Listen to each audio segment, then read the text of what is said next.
প্রথমে নিতে হবে একটা বড় সাইজের পাত্র। আমি এখানে বেশ অনেকগুলোই পরোটা বানাবো, তাই একটু বেশি করে ময়দা নিচ্ছি। এবার ময়দার পরিমাণটা আপনারা চাইলে কম বেশি করতে পারেন। এখানে আমি মোটামুটি 3 কাপের মতন ময়দা নিয়ে নিলাম। এখানে 500 গ্রামের মতন আমি ময়দা নিয়েছি। এখন আপনারা যদি কম করে পরোটাগুলো বানাতে চান কম করে ময়দা নিয়ে নেবেন। আর আমি দিয়ে দিলাম অল্প করে একটু লবণ, হাফ চামচের মতন লবণ দিলাম। আর আমি দিয়ে দিচ্ছি চিনি। বড় চামচের 1 চামচের মতন চিনি দিয়ে দেবো। আর দিয়ে দেবো সাদা তেল। মোটামুটি আমি বড় চামচের 2 চামচের মতন সাদা তেল দিয়ে দিলাম। এবার আপনারা চাইলে তেলের জায়গায় ঘিও দিতে পারেন। এবার সমস্ত কিছু একসঙ্গে খুব ভালো করে মিশিয়ে নিতে হবে। মানে ময়দায় এইভাবে 2 থেকে 3 মিনিট খুব ভালো করে সমস্ত কিছু মিশিয়ে ভালো করে ময়দায় ময়ম দিতে হবে। আর এইভাবে ময়দায় ময়ম দিলে পরোটাগুলো অনেক বেশি নরম তুলতুলে হবে। প্রায় 2-3 মিনিটের মতন ভালো করে মিশিয়ে নিয়েছিলাম। এবার কিছুটা শুকনো মিশ্রণ হাতের মুঠোর মধ্যে নিয়ে দেখে নিতে হবে। যদি দেখতে পান এইভাবে দলা পাকিয়ে যাচ্ছে আর একটু প্রেস করলে বালের মতন ঝুড়ো ঝুড়ো হয়ে ভেঙে যাচ্ছে, তার মানে বুঝে নিতে হবে ময়াম দেওয়া একেবারেই রেডি। এবার অল্প অল্প জল দিতে হবে আর একটা নরম ডো রেডি করতে হবে। রুটি বা পরোটা করার জন্য ঠিক যেরকমই নরম করে ডো বানায় ঠিক সেরকম করেই বানাতে হবে। আর এখানে আমি রুম টেম্পারেচারের জল দিয়েই ডোটা বানাচ্ছি। ঠান্ডা বা গরম জল দেওয়া যাবে না। যদি মনে হয় উষ্ণ গরম জল দিয়ে আপনারা ডোটা রেডি করতে পারেন, কিন্তু রুম টেম্পারেচারের জল দিয়েও ডোটা রেডি করলে পরোটাগুলো একই রকম নরম তুলতুলে হবে আর বহু লেয়ারযুক্ত পরোটা হবে। তাই অল্প অল্প জল দিতে হবে আর ডো রেডি করতে হবে। আপনারা দেখুন ডোটা ঠিক এরকমই নরম করে মেখে নিয়েছিলাম। আর একটু নরম করে ডোটা মাখলে পরোটাগুলো ঠিক ততটাই নরম তুলতুলে হবে। এই পরোটা খেতে এত ভালো হয়, মানে পুর ভরা দুধ পরোটা, যা খেতেও যেমন ভালো হয় আর বানানো তো একেবারেই সহজ। 5 মিনিট এখন এইভাবে ডোটাকে রেখে দিতে হবে। 5 মিনিট পরে কিছুটা অংশ এইভাবে কেটে নিয়েছিলাম। লেচিগুলোকে এরকমই মিডিয়াম সাইজ করে কেটে নিয়েছিলাম। অল্প একটু ময়দা ছড়িয়ে দিলাম। তারপর একটা লেচি নিয়ে এইভাবে গোল করে নিতে হবে। গোল করে একটু প্রেস করে চ্যাপ্টা করে নিতে হবে লেচিগুলোকে। তারপরে ময়দার মধ্যে ভালো করে লেচিটাকে কোট করে নিতে হবে আর খুব ভালো করে বেলে নিতে হবে। প্রথমে পরোটাটাকে গোল করে বেলে নিতে হবে। এইভাবে আলতো হাতে পরোটাটাকে যতটা সম্ভব গোল করে বেলা যায় ঠিক ততটাই গোল করে বেলতে হবে। আর খুব বেশি পাতলা করার দরকার নেই, যেহেতু এর মধ্যে আমি কিছুটা পরিমাণ গুঁড়ো দুধের পুর দেবো। তারপরে কিন্তু এইভাবে যখন গোল করে বেলা হয়ে যাবে অল্প করে একটু সাদা তেল নিয়ে ভালো করে পরোটার ওপরে ছড়িয়ে দিতে হবে।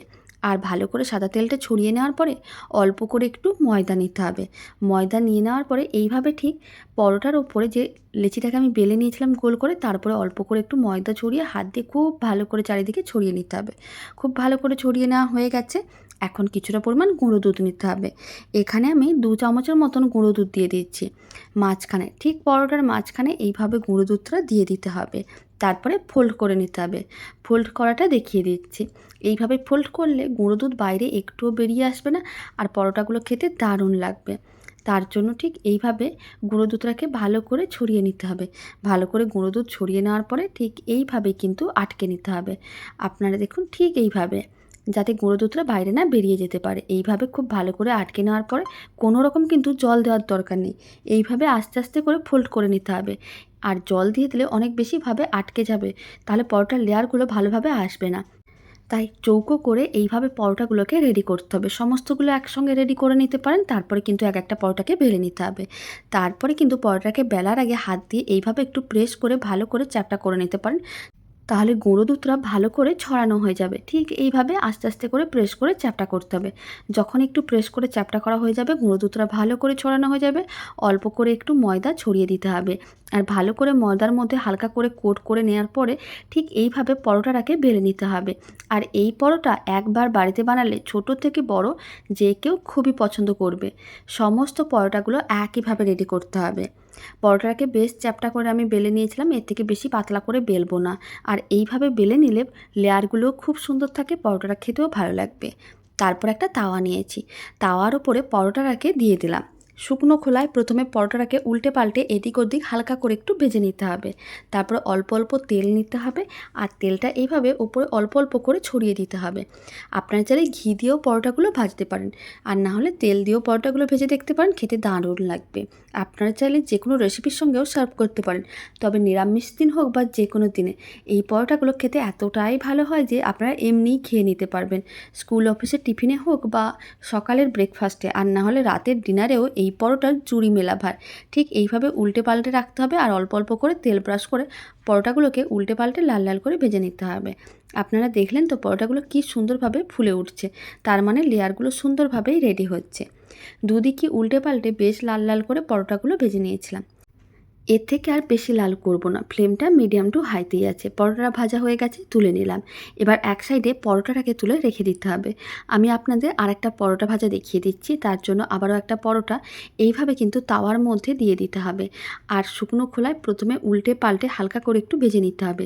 শুকনো খোলায় প্রথমে ভেজে নেওয়ার পরে তারপরে কিন্তু অল্প অল্প করে তেল দিতে হবে। আর তেল দিয়ে পরোটাটাকে ঠিক একইভাবে উল্টে পাল্টে লাল লাল করে ভেজে নিতে হবে। এখন ফ্লেমটা মিডিয়াম টু হাইতে করে দিতে হবে, তাহলে পরোটাগুলো খুব সুন্দরভাবে ফুলে উঠবে। আপনারা দেখবেন সেকেন্ডের মধ্যেই পরোটাটা ফুলে উঠবে। আপনারা দেখুন কী সুন্দর বলের মতন হয়ে পরোটাগুলো ফুলে উঠছে। আর এইভাবে পরোটাগুলো ফুললেই বুঝে নিতে হবে যে পরোটাগুলোর লেয়ার খুব সুন্দরভাবে রেডি হচ্ছে। এখন একইভাবে অল্প অল্প তেল বা ঘি দিয়ে পরোটাগুলোকে উল্টে পাল্টে লাল লাল করে ভেজে নিতে হবে। এইভাবে বা এই পদ্ধতিতে দুধ পরোটা বাড়িতে বানালে কমেন্ট বক্সে জানাতে একেবারেই ভুলবেন না খেয়ে আপনাদের কেমন লাগলো। আর রেসিপিটা ভালো লেগে থাকলে আপনারা যদি ফেসবুক থেকে রেসিপিটা দেখছেন, পেজটিকে ফলো করে নেওয়ার অনুরোধ রইল। ইউটিউব থেকে দেখলে চ্যানেলটি সাবস্ক্রাইব করে নেওয়ার অনুরোধ রইল। পাশে থাকা বেল আইকনটি প্রেস করে নেবেন নতুন রেসিপির আপডেট সবার আগে পাওয়ার জন্য। আর বাড়িতে বানালে তো কমেন্ট বক্সে জানাতে একেবারেই ভুলবেন না খেয়ে কেমন লাগলো। কথা বলতে বলতেই আপনারা দেখুন পরোটাটা উল্টে পাল্টে দুদিকই হালকা লাল করে, মানে বেশ লাল করে ভেজে নিয়েছি। এবার তুলে আমি এক সাইডে রেখে দিচ্ছি। সমস্তগুলো একইভাবে ভেজে নিতে হবে। বেশ কয়েকটা ভেজে নেওয়ার পরে আমি এখন কয়েকটা প্লেটের মধ্যে সার্ভ করে নিয়েছি। এবার পরোটাটা ছিঁড়েও দেখিয়ে দিচ্ছি। আপনারা দেখুন কত সুন্দরভাবে পরোটার লেয়ারগুলো রেডি হয়েছে। আর এইভাবে পরোটাগুলো বানালে খেতে অনেক বেশি ভালো হয়, যে কোনো পরোটা থেকে এর স্বাদ অনেক বেশি ভালো হয়। আর কতটা নরম তুলতুলে, এবার আমি আরেকটা পরোটা নিয়ে দেখিয়ে দিচ্ছি। আপনারা দেখুন পরোটাটাকে ঠিক এইভাবে হাতের মুঠোয় নেওয়ার পরেই বুঝতে পারবেন পরোটাটা কতটা নরম তুলতুলে। তো চলুন ভিডিওটা আমি এখানে শেষ করছি। আপনারা সবাই ভালো থাকবেন, সুস্থ থাকবেন। আপনাদের সঙ্গে আবার নতুন রেসিপি নিয়ে দেখা হচ্ছে। আর এই দারুণ স্বাদের দুধ পরোটার রেসিপি শেষ পর্যন্ত দেখার জন্য আপনাদের অসংখ্য ধন্যবাদ।